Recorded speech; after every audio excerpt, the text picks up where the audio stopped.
Hey all, here at OS Reviews. You're watching our video first look and a quick review of the Alfawise S95. This is a smart Android TV box that is ultra affordable, and it comes in two variations. One which has only 1 gig of RAM, and this one which has 2 gigs that sells for $30 on Amazon. So the 1 gig version is even cheaper. It's definitely one of the least expensive options on the market, but performance is good enough for basic streaming video. However, if you're looking for gaming or more intensive multitasking, then it may struggle a little bit more. The benefits of the S95 is also going to be its portability and very small size. It features a quad-core Amlogic S905 chipset, and it also features either 8 or 16 gigs of built-in storage, expandable via micro SD card. The SoC is good enough to play back full 4K content, so in terms of, again, streaming as well as playing back your offline media, it's more than sufficient. It runs on Android version 7.1, which is also fairly up to date, and it also has built-in Wi-Fi that supports BGNN, but it's not dual band. It does have HDMI input, but there is no built-in Bluetooth. So again, there are a few places where they cut corners just to make the price a little bit lower. So this is what the packaging is like. It's very similar to other Alfawise TV boxes and TV sticks that we've reviewed in the past few months. So not too different in terms of the presentation, but inside we have just the TV box right on top. We'll take a closer look at this in a second. And underneath we just have the power plug, which uses a proprietary connector, as you can see here, instead of micro USB. And there's also a HDMI cable that you get as a bonus for plugging it into a display. Finally, there are the kind of remote control, which uses infrared, but it has a fairly sleek and modern look. You can use this to navigate around, go home, menu, back, adjust the volumes, and even use it as kind of a remote control by waving it in the air using gestures. However, it does not have a keyboard for kind of text entry as well as for entering letters, so I would still recommend plugging in a keyboard or a mouse if you want to navigate easier. There's also the instruction manual, which is very simple. Alright, so taking a look at the design of the S95, we can see that indeed it is a very portable unit. And size-wise, I would say it's quite similar to something like the Xiaomi Mi Box, which is their version of an Android TV box. It's a bit more powerful than this, but overall dimensions are quite small, so it easily fits underneath any television or on any table without any problems.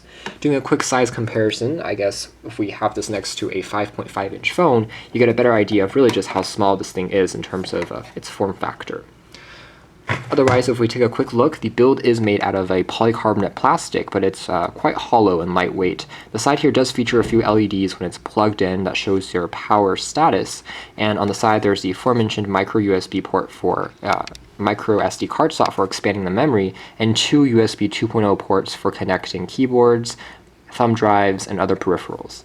The bottom here features an Ethernet port if you want to use wired connection to internet. There's also an optical port for connecting to a better stereo sound system. There's an AV output if you don't want to use the HDMI, and there is a proprietary power port. The bottom here is very simple, just features 4 rubber feet that prevents it from sliding around on a surface or a desk. So again, a very simple and straightforward, fairly elegant design. Next, let's go into the main menu and talk a little bit more about the performance. It's pretty simple and easy to get used to. You have just oversized icons for things like YouTube, Netflix, and the Google Play Store, which have been pre-installed. And there's also access to Kodi, which you can use to stream content on the web, as well as load back many codecs of videos from MP4 to full 4K resolution, and it's going to play it back without any problems in our quick testing, which is actually quite impressive. Interface, again, very straightforward and easy to use. The remote actually seems quite sensitive. The only downside, of course, is for typing, you have to hunt and peck and scroll through words, since it's not as convenient as a full QWERTY keyboard. And that's why you should use an app on your phone to connect to this using Bluetooth, or you can, of course, connect a physical keyboard. You can see it's very modern looking. There's access to a file manager, a music player, you have a folder for your games, for separate apps, videos, standard WebKit-based browser, and a list of all your applications also customized. We have access to standard utility tools, and the Chrome browser is also here. Facebook has been preloaded in addition to, again, Netflix, and of course you can see a bit more info about the settings and load up Kodi if that's what you want to do. So going back home again, everything seems pretty snappy and responsive as far as some light multitasking and navigating around. On the top, there's time and date information, and I can also connect on the top here to things like my Wi-Fi and Bluetooth status, which I can toggle on and off. Tapping on settings brings out a drawer from the right here that gives me quick shortcuts for navigating through wireless internet, scanning apps, going through language setup, stuff like that. And indeed, if we go through settings, we can get a more accurate view that indeed we are running on a full version of Android, and scrolling all the way down, we see that's running on Android 7.1 Nougat, which is quite impressive. Just like on a tablet, the very bottom row of the screen is dominated for icons that go back, home, and take a screenshot. However, unless you have a built-in mouse that's connected by USB, it's a little hard to access these controls. So I wish there was an easier way to hide this bar just by using the remote alone. But that's my only con as far as the overall usability, and everything feels snappy and quick. This does support Mirrorcast, so it becomes almost like a Google Chromecast, where you can mirror content over wirelessly from a laptop or from a smartphone without the need for an HDMI cable, which is actually pretty cool. So let's take a quick look at the YouTube client first. Pretty standard as far as setup, slight modifications to make it look better on a larger display, but we have access to trending. We can also slide through multiple categories, and let's try playing back a video. So this is what the on-screen keyboard looks like. You can see that it's a little bit tedious to navigate through longer words, but it works. And let's tap on one of our videos, and you can see that the interface is very clean, and overall it's simple to navigate and to use. The output resolution by default is at 1080p, but I can also play back 4K content without any issues. Just like with YouTube, browsing is swift and responsive. I can open up multiple tabs without the browser slowing down. Of course, you won't be doing too much, I think, browsing without having a remote connected, and using a tablet or phone still remains, I think, a more convenient experience, and that's just simply because navigating around remains a little bit tedious with a remote control without touch. However, it does work, and if you're giving presentations, you're reading back articles, or showing something to a friend or family member, it remains a powerful solution. So if we exit out of this and take a look at some other apps that are built on here, you can see that under games at the moment you won't find anything, but you can add your own programs as you download them from the store, or of course sideload them using the built-in memory. Let's examine the DMC or the Kodi app built on here. You can see it's version 17.3, loads up pretty quickly for the very first time, and from here we should be able to scrub through, find local video files, no problems at all in terms of codecs, in addition to online content without issues.